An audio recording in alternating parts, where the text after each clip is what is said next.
6 মাসের বাচ্চা।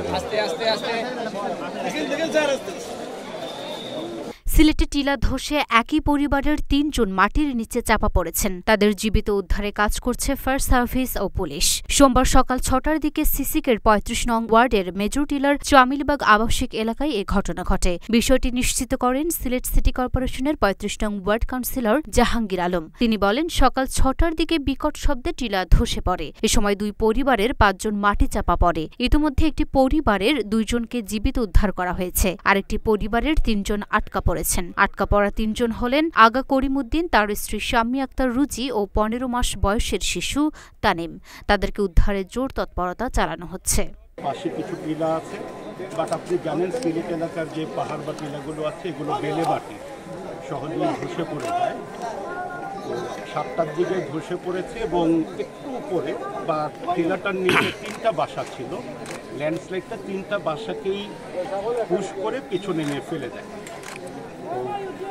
সকাল থেকে সম্ভবত বেসামরিক প্রশাসন এবং ফায়ার সার্ভিস কাজ করছিলেন, পুলিশ কাজ করছিলেন।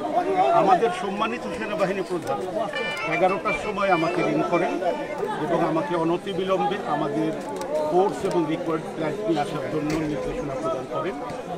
আমাদের প্রথম দল ইঞ্জিনিয়ার এবং ইনফ্যান্ট্রি, ওরা 11:30টার মধ্যে আনুমানিক চলে আসে।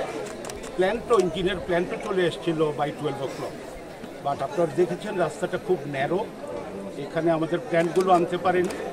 তো যাই হোক, আমরা সেনাবাহিনী, ফায়ার সার্ভিস, অসামরিক প্রশাসন, পুলিশ বাহিনী সবাই মিলে একসাথে আমরা উদ্ধার তৎপরতা চালিয়েছি।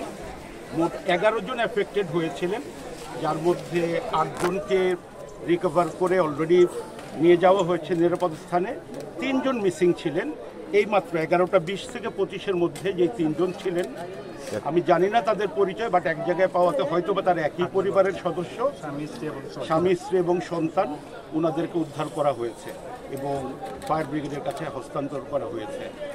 আমার শুধু একটা আবেদনই থাকবে স্থানীয় জনসাধারণের প্রতি, এইরকম পাহাড় বা টিলার ঢাল বা নিচু জায়গায় আপনারা কাইন্ডলি ঘরবাড়ি করবেন না। আমরা কারো মরণ দেখতে চাই না, এই মর্মান্তিক দুর্ঘটনা আরও হোক সেটা আমরা চাই না।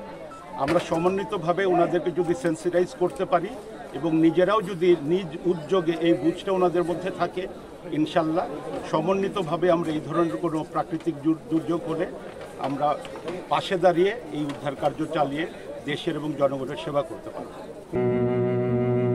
লুনা ফিস্টিপা, ঢাকা পোস্ট।